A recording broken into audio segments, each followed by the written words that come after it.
Eu acredito que uma das coisas mais fascinantes é como Cristo muda a nossa vida toda, em todos os aspectos, não é? E é o relacionamento que Deus nos dá com as pessoas. Às vezes nós temos várias, e um dos perigos quando nós nos convertemos é muitas vezes nos afastarmos dos nossos amigos que não conhecem Jesus ainda, ou então outro perigo é continuarmos a viver como se não conhecêssemos Jesus. Ou seja, o que hoje vamos falar é um bocadinho acerca da importância de vermos como Cristo muda a nossa vida, os nossos relacionamentos. Da próxima semana vamos tocar nos relacionamentos mais próximos, que é a nossa família e aos nossos irmãos em Cristo. Mas hoje vamos falar acerca um pouco do nosso relacionamento com o mundo em que nós estamos. O mundo onde Deus nos coloca, não é? Porque eu penso que todos nós temos muito esta tendência. Quando era miúdo, eu conheci Jesus muito pequeno. Eu pensava que era pecado entrar num centro desportivo.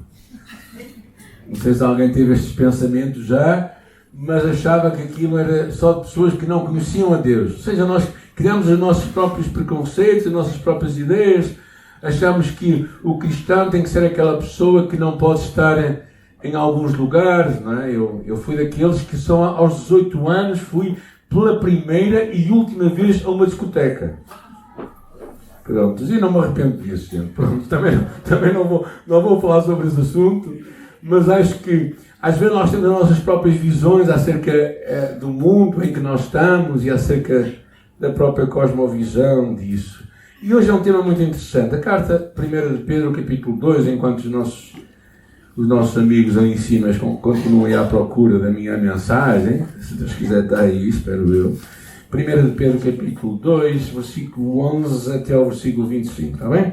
1 de Pedro 2, quem tem Bíblia? Eu tenho Bíblia, põe a Bíblia no ar. Eu tenho telemóvel, muito telemóvel irmão. Ok, então pronto, é bom que vejam onde é que está o telemóvel, que esteja no lugar certo, que é na Bíblia, não é?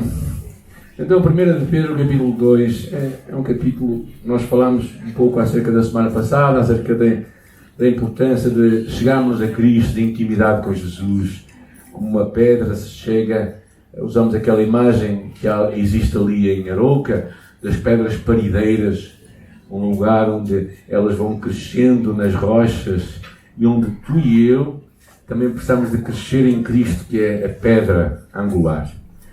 E hoje continuamos a passagem, versículo 11, diz: Amados, exorto-vos como a peregrinos e estrangeiros, a vos absterdes dos desejos carnais que combatem contra a alma.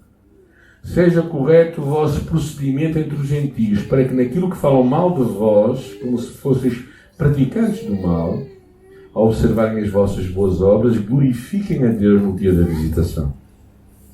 Sujeitai-vos a toda a autoridade humana por causa do Senhor, seja ao rei como soberano, seja aos governantes, como para eles enviados para punir os praticantes do mal e honrar os que fazem o bem. Pois a vontade de Deus é que, fazendo o bem, caleis a ignorância dos insensatos. Já que sois livres, não useis a vossa liberdade como pretexto para o mal, mas vivei como servos de Deus. Honrai a todos, amai os irmãos, temei a Deus, honrai o rei. Mas olha, é interessante, não é? Depois vamos continuar. Uma imagem que eu trago para vocês, como tantas vezes nós vemos a nossa relação com o mundo em que nós vivemos, não é? 3 possíveis formas de nos relacionarmos com ele. Uma delas, do lado esquerdo, quem olha, sim, esquerdo, sim, é o escape. É nós, como crentes, ficamos isolados do mundo. Vivemos como que se fosse num mosteiro em que não nos relacionamos com ninguém, não é? E alguns cristãos pensam que nós devemos ser assim. Do outro lado, temos uma igreja acomodada, ou pessoas acomodadas, pessoas que identificam-se com o mundo e que acham que não tem nada que acontecer, porque uma coisa é a nossa alma, outra coisa é o nosso corpo. E há uma identificação, e no meio tem ali a ideia de que é a interação com o mundo, a importância de tu veres a tua chamada como cristão para interagir com o mundo onde Deus coloca, para redimirmos toda a criação de Deus. Todos os relacionamentos que temos, redimirmos e nos envolvemos na nossa comunidade. Sermos parte de uma cidade ou das cidades onde Deus nos coloca para trazermos mudanças. Porque somos filhos de Deus. Então esta é uma grande importância e é uma chamada que Deus traz para todos nós como igreja, a não vivermos num mosteiro, nem vivermos junto com os outros, fazendo o que eles fazem, mas interagindo na comunidade onde Deus nos coloca para trazer mudanças, para trazer o que Jesus já falou no Sermão da Montanha: vós sois o sal da terra. Se o sal for insípido, com que se há de salgar? Para nada mais presta, senão para ser lançado fora e ser pisado pelos homens. Vós sois a luz do mundo. Não se pode esconder uma cidade edificada sobre um monte. Há muitas igrejas que como que se refugiam dentro dos seus próprios espaços e que acham que nós não temos nada a trazer para o mundo. Antes, pelo contrário. A primeira ordem de Deus para o mundo foi, para o ser humano foi, Gênesis capítulo 1. Diz: sujeitai a terra e governai-a. Então tu e eu somos responsáveis por termos um papel para redimir a criação de Deus, para intervir na criação de Deus, para nos envolvermos na criação de Deus, protegendo o ambiente, fazendo reciclagem. Sabe o que é que estou a falar? Intervindo como pessoas responsáveis da nossa cidade. Há muitas pessoas que pensam que é só a Bíblia. Não. A Bíblia nos leva para todos estes lugares. Então o texto fala muito acerca disso.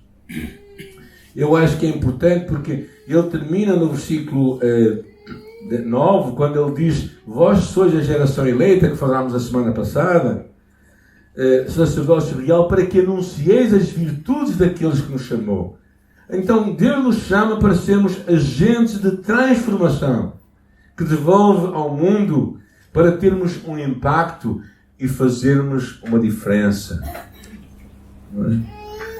Os cristãos deveriam se interessar profundamente pela criação de Deus, redimindo a criação de Deus, protegendo a criação de Deus, participando de ações de limpeza, se calhar, de rios, participando de ações de cuidarmos daquilo que Deus nos entregou. Esse foi o primeiro mandamento de Deus para nós. Gênesis capítulo 1. Depois é encher a terra, está bem? Mas temos que saber encher quando ela estiver em ordem. Agora, há aqui algumas lições interessantes que eu queria ver convosco. 4 grandes lições que Pedro traz para nós. Versículo 11 e versículo 12. Esta chamada para nós vivermos como peregrinos. Exorto-vos como peregrinos e estrangeiros. Quantos são estrangeiros esta manhã aqui? Todos nós somos estrangeiros, de certa maneira, ok. Mas alguns de vocês são estrangeiros e estão aqui de passagem, certo? Tenho essa convicção. Alguns já estão a pensar em ficar por cá, não é que se calhar seja aquele céu que vocês pensavam, mas pronto. Aquele céu aqui na terra. Mas a verdade é interessante, é tu e eu nos vemos como peregrinos estrangeiros, pessoas que estamos de passagem nesta terra. O que significa eles? Quando eu vou fazer uma viagem e vou para uma outra terra, eu não levo normalmente o meu mobiliário, não levo a minha cama. Alguns gostariam de levar a cama, não é? Não levo a minha cama, não levo o meu frigorífico, ainda bem também que ele estava funcionando um bocado mal. Mas pronto. Ou seja, eu não levo coisas que não são... Então a ideia que está por detrás é que tu e eu devíamos ver a nossa passagem aqui na Terra de uma forma mais desprendida. E sabes quando é que nós percebemos isso? Quando nós estamos perto para morrer e nós dizemos: para que é que eu me incomodei tanto com tantas coisas? A ideia de viver desprendido é que às vezes agarrando-nos demasiadamente às coisas pode nos levar a escolhas que não sejam muito boas. É interessante o versículo 11, ele diz assim: exorto-vos como peregrinos estrangeiros a vos absterdes, ou seja, a fugir de uma forma deliberada. Quem quando era criança apanhava caranguejos? Alguém apanhava? Eu apanhava com um cesto. um cesto de rede e punha uma sardinha lá no meio. Hã? Assim é fácil? Pô, é assim que se apanha.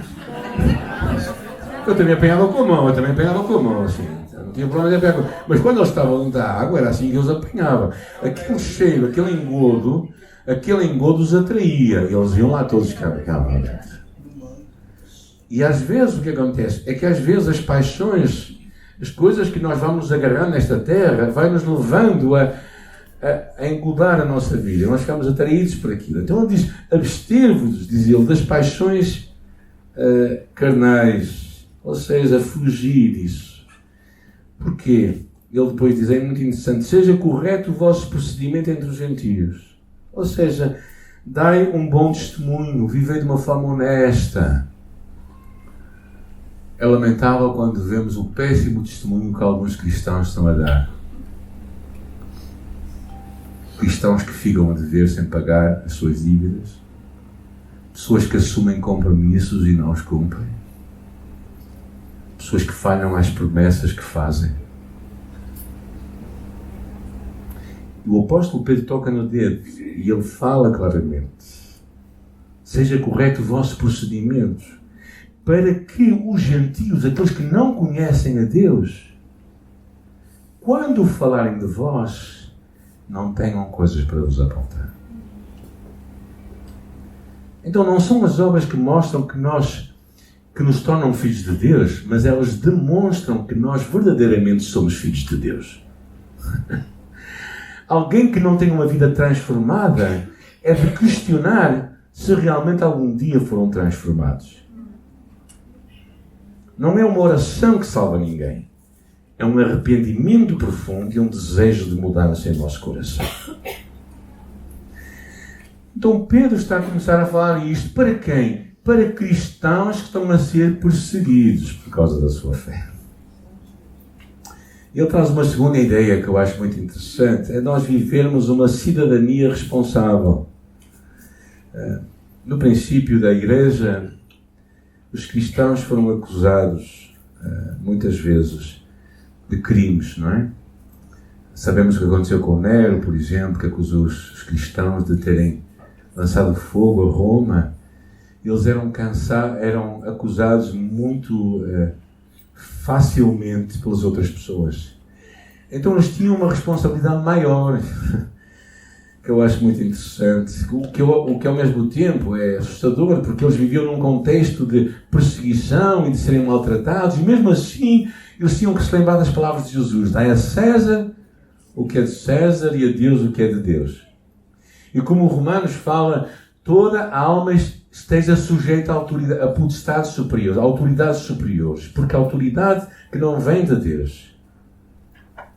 Porque quem resiste à autoridade resiste à ordenação de Deus. Eu já vos tenho contado muitas vezes, não é? Que houve uma altura em que eu não via bem os amarelos que há na estrada, aqueles que depois viram vermelho, certo? E eu estava constantemente a pisar o risco. E uma dessas alturas, Deus enviou os seus anjos, que se chama polícia.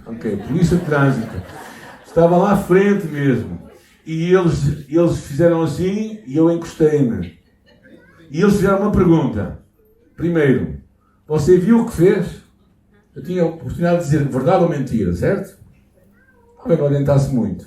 Mas eu tinha a oportunidade de acrescentar um mal ao mal que eu já tinha feito. E eu disse, eu vi o que fez. E depois, ele perguntou-me uma coisa que eu não queria ouvir. Que era, o que é que você faz? Eu sou o pastor evangélico. Eu engoli em seco. Mas senti uma coisa, digo-vos sinceramente, eu senti que foi Deus que veio ao meu encontro naquele dia. Com uma multa de 250 euros, já há quase 20 anos atrás. Muito dinheiro, não é? Bem, mas como a graça é maior, houve uma amnistia e eu fiquei perdoado, graças a Deus. Esta é a boa parte da história. Mas a boa parte da história é que Deus me apanhou e eu senti que eu não podia estar continuamente a ser irresponsável perante uma autoridade que Deus estabeleceu. Nós cristãos às vezes achamos que isso não tem nada a ver connosco.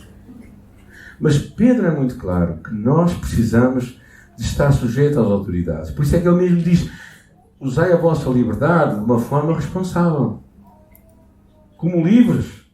Ou seja, como livres praticando o bem. E ele depois fala, seja o governante, seja o rei, seja aqueles que ele enviar. Porque a vontade de Deus, versículo 15, é que fazendo o bem, caleis a ignorância dos insensatos. Ou seja, pelo vosso testemunho, vocês deiais um bom testemunho de quem vocês sois. Então, ele faz um resumo interessante no versículo 17. E o resumo é: honrai a todos. A segunda coisa é: amai os irmãos. Esta ideia de honrar a todos significa, vamos começar do princípio, honrar a todos, sem exceção. Amigos, inimigos, cristãos, não cristãos, pobres, ricos, amai a todos. Todos. Até aqueles que tu não gostas, amai a todos. Segundo, amai os irmãos. E a palavra é agapó, ou agapé, que significa este amor sacrificial, voluntário, ativo. Um amor que é intencional, profundo e prático.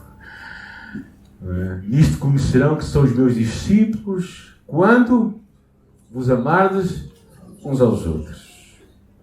No princípio da igreja cristã dizia-se: vede como estes cristãos se amam. Como podes despedir o teu irmão quando está a passar uma necessidade e mandá-lo embora, e dizendo que vais orar por ele quando não estás disposto a fazer nada de uma forma concreta por ele. Amar a todos os irmãos significa este amor sacrificial.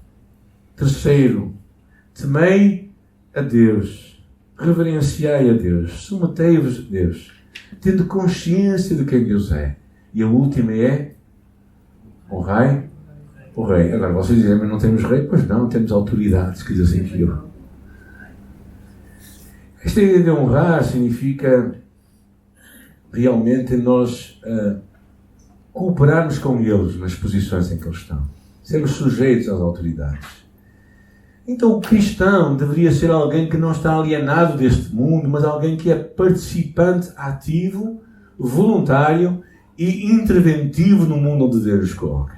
Porquê? Porque a tua responsabilidade, através da nossa vida, trazermos a luz de Jesus para a vida de outros. E também, através da nossa vida, podermos transformar o mundo e as instituições que são parte da nossa sociedade. Submeter-se por amor a Deus. Pressupõe que Deus é o nosso Senhor. Ele vai falar isso um pouco mais à frente. Não é? Agora vocês dizem: mas será que sempre temos que estar sujeitos às autoridades? Quando é que nós não podemos nos insurgir contra as autoridades? Quando as autoridades se levantam sobre uma autoridade maior, que é Deus. Encontramos alguns exemplos. Encontramos o exemplo daquelas parteiras no Egito, quando lhes era pedido para que elas matassem as crianças que nasceram. E aquelas parteiras, temendo a Deus, guardavam aquelas crianças, correndo o risco de vida. Ou lembrando Daniel e os seus amigos, quando foram obrigados a adorar aquela imagem de escultura, eles se recusaram daquela adoração. Ou então, claro, com Pedro e João, já no Novo Testamento, quando foram impedidos de testemunhar da sua fé, e eles responderam: mais importa obedecer a Deus do que aos homens.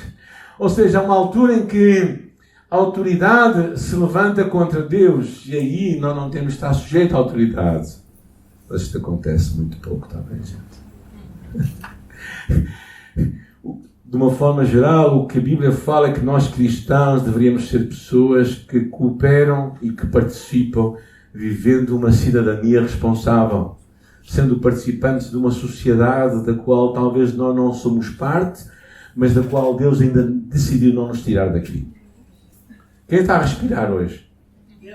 Graças a Deus. Então, tu és responsável por participar na comunidade onde Deus te colocou. O outro tema que é interessante é que ele fala acerca do trabalho. Agora é que vai ser. Agora é que dói. Esta passagem é muito interessante. Ele diz, O texto aqui diz assim, vamos ver, versículo 18, servos, e estamos a falar num contexto em que a altura não era empregados. Era um pouco pior. Mas ele diz, servos, sujeitai-vos com todo o temor aos vossos senhores, não somente aos bons e gentis, mas também aos maus. Quem é que não gosta do seu patrão? Não vale a pena dizer, ok? Mas quem é que acha que o patrão não é gentil, nem é simpático, nem paga o que deve pagar? Também não respondam, por favor. Mas o que ele fala aqui é que nós devemos estar sujeitos a eles. Que alguns já estão aqui, alguns patrões também se casam com a mexer-se, não é? Ok, isso é outra história. Isso não vem aqui neste texto, é noutra passagem paralela no livro de Efésios. Podem dar lá ver. Mas é interessante, ele diz, pois digno de louvor é o facto de alguém suportar tristezas, sofrendo injustamente por causa da sua consciência para com Deus.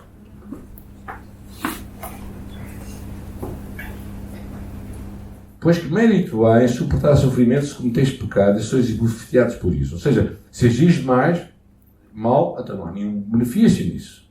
Mas se suportais sofrimento, fazendo o bem, isso é digno de louvor diante de Deus. Porque isto foste chamados. Ele não cometeu pecado, nem engano algum se achou na sua boca. Ao ser insultado, não retribuiu o insulto. Quando sofria, não ameaçava, mas entregava-se àquele que julga com juízo. É interessante o livro de Efésios que diz, vós servos, obedecei aos vossos senhores segundo a carne, com temor e tremor, na sinceridade do vosso coração como a Cristo. Não servindo à vista. Sabe o que é servir à vista? É quando o patrão está a ver, não é? Nós temos o ditado que é... Ok, alguns sabem, bateram fora... Ou seja, a ideia não é isso. A ideia é que tu és responsável quando ele está a ver e quando ele não está a ver. Porque acima dele há alguém superior a ele. E na verdade a proposta do apóstolo Pedro e Paulo é que não é o nosso patrão por excelência, não é o nosso patrão. O nosso patrão por excelência é Deus, a quem nós prestamos contas.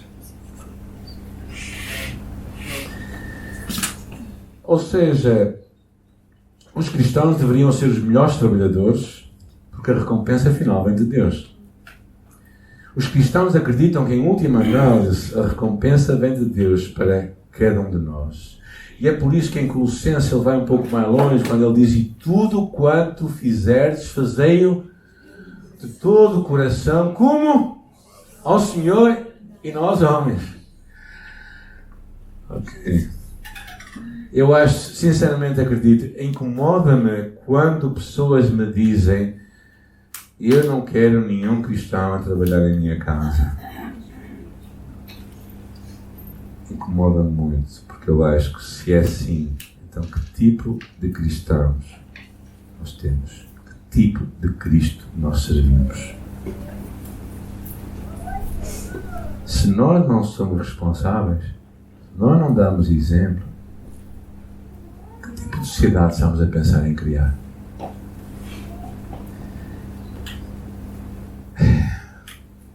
Alguns estão a perguntar, mas o cristão deve participar nas greves? Possivelmente. Ou não. O que existe é uma responsabilidade diante de Deus que é maior do que a nossa responsabilidade diante do nosso empregador. E Ele manda-nos uma coisa que é um bocado estranha, que é olhar para o exemplo de Jesus. Cristo é o nosso exemplo, é o nosso modelo. É como a ideia de um desenho ou rascunho que um estudante está a reproduzir. É como se Cristo tivesse feito um desenho e nós estamos a reproduzir o desenho dele. Ou seja, nós estamos a querer viver uma proposta de vida que Jesus viveu. E a proposta de vida que Jesus viveu,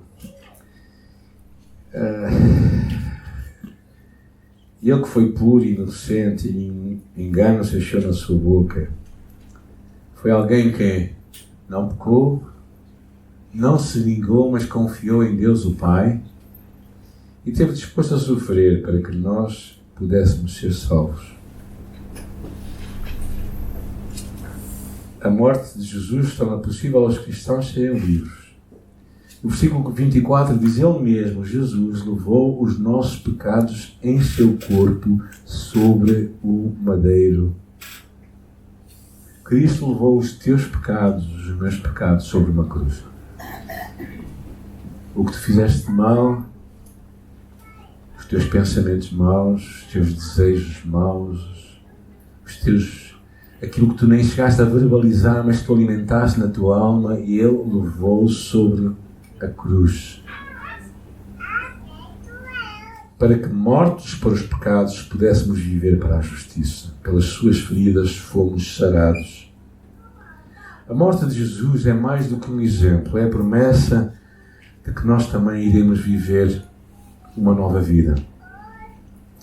Mas também é uma oportunidade, nesta manhã, que eu quero chamar a atenção neste versículo, é uma oportunidade para tu pensares que o teu pecado, o meu pecado, foi colocado sobre Jesus Cristo naquela cruz. A cruz de Jesus levou todo o meu pecado. E por isso, quando o Pai olhava para a cruz, quando o Pai olhava para o Filho naquela cruz, Ele via os meus pecados, Ele via os teus pecados sobre aquele madeiro. Os pecados de quem? De todos aqueles que um dia decidiram confiar em Jesus. Todos aqueles que um dia chegaram a um momento na sua vida e que se voltaram para Ele. Versículo 25. Porque vivíeis como ovelhas desgarradas, mas agora retornaste ao pastor e bispo das vossas almas. É muito interessante este versículo, é um versículo fascinante. Diz: vivíeis como ovelhas desgarradas. Eu já vi muita coisa nos montes, eu gosto imenso das montanhas, e a montanha do Alvão era um lugar onde muitas vezes passávamos férias, e vi lá muitas coisas, muito tipo de animal sozinho, mas nunca vi uma ovelha sozinha. Porque a ovelha não sabe se orientar. A ovelha se perde, ela não sabe cuidar de si mesma. Vi cabras, vi vacas, vi bois, vi muita coisa lá em cima. E porquê é que tu e eu somos como ovelhas? Porque nós precisamos de um pastor. Nós precisamos de alguém que nos ame, alguém que cuide de nós. Este versículo diz: porque vivíeis no passado como ovelhas desgarradas, perdidas, sem saber para onde ir. Mas vocês voltaram, retornaram. Para quem? Para o pastor, aquele que cuida de vós, e o bispo das vossas almas, aquele que tem cuidado de vós verdadeiramente. Eu quero te convidar esta manhã, se nunca o fizeste, a tu te arrependeres, a mudares a tua direção, a perceberes que tu precisas de um pastor e só Jesus pode ser o teu pastor. Há no Salmo 23, diz: o Senhor é o meu pastor e nada me faltará. No livro de João, capítulo 10, diz que Cristo é o bom pastor deu a vida pelas suas ovelhas. Então Cristo é aquele que se propõe ser o teu pastor, aquele que propõe cuidar de ti, propõe suprir as tuas necessidades, verdadeiramente estar atento àquilo que tu precisas, aquele que diz que estará contigo sempre e todos os dias. Mas para isso, tu tens de convidá-lo para ele ser o teu pastor. Precisas de convidá-lo para que ele cuide de ti. Isso acontece por esta palavra: tendes voltado, ou tendes retornado, ou tendes-vos convertido. Fala de arrependimento. Arrependimento é tu dares uma volta na tua vida e tu voltares para Jesus. É tu perceberes a tua incapacidade de governar a tua vida. É tu perceberes que nunca vai haver nenhuma ovelha, por mais esperta, inteligente, o que quer que seja, que vai conseguir viver sozinha sem um pastor. Elas precisam de um pastor. E tu e eu precisamos de um pastor. A conversão acontece quando nós chegamos ao fim dos nossos recursos e quando nós dizemos: eu preciso de um Salvador, eu preciso de Jesus. E nesta manhã, a menos que tu compreendas isto, a menos que tu compreendas que precisas de um Jesus, tu vais continuar a andar desgarrado. Talvez não sejas aquela pessoa que faz o pior, talvez sejas até uma boa pessoa, um bom cidadão, alguém responsável, cuidas da tua família, o que quer que seja. Mas tu e eu precisamos de um pastor. Tu e eu precisamos de alguém que cuide de nós. Alguém que venha ao nosso encontro. Como diz o Salmo 23. Senhor é meu pastor e nada me faltará. Deitar-me faz em verdes pastos. Guia-me mansamente a águas tranquilas. Refrigera a minha alma. E ainda que eu ande pelo vale da sombra e morte, não temerei mal algum, porque tu estás comigo. Nesta manhã, Deus se propôs estar contigo. E por isso, eu quero te convidar a entregares a tua vida a Jesus esta manhã. Quero te convidar a retornar, a dar uma volta na tua vida. A dizeres para ti mesmo, não, eu preciso de um Salvador, eu preciso de um pastor para a minha alma. Talvez alguns de nós também, mesmo sendo crentes, precisamos de estar perto do pastor. Alguns de nós achamos já muito emancipados, achamos já a senhora ovelha. Já quase que somos doutorados em ovelhas, não é? Achamos que, bem, eu já sei o que fazer, já ando na igreja há muito tempo. Tantos anos que ando para lá. Então não sei o que é de fazer. E vamos mantendo a nossa alma revoltosa. E tal como ele falou no princípio do capítulo 2, que a pedrinha tem que estar, aquelas pedras que estão a nascer, pedrinhas vivas, têm que estar junto à pedra que é Cristo. Tu e eu precisamos estar junto a Cristo.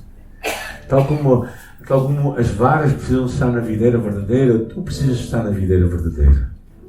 Tu precisas, de uma forma desesperada, de estar junto a Jesus. Porque se tu não estiveres junto a Jesus, tu não vais ter o cuidado do pastor.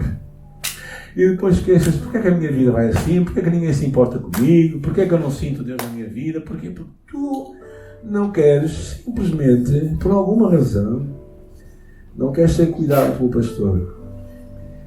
E alimentas a tua alma um espírito de rebeldia. Um espírito de cabra e não de ovelha. Okay? Um espírito de um bode e não de uma ovelha. Que se aproxima do pastor e que lhe diz, eu quero ser cuidado por ti.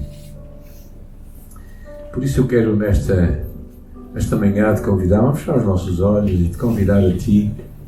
Se nunca entregaste a tua vida a Jesus, se nunca tomaste um compromisso com Jesus, eu te quero convidar esta manhã a convidar Jesus a ser o teu pastor.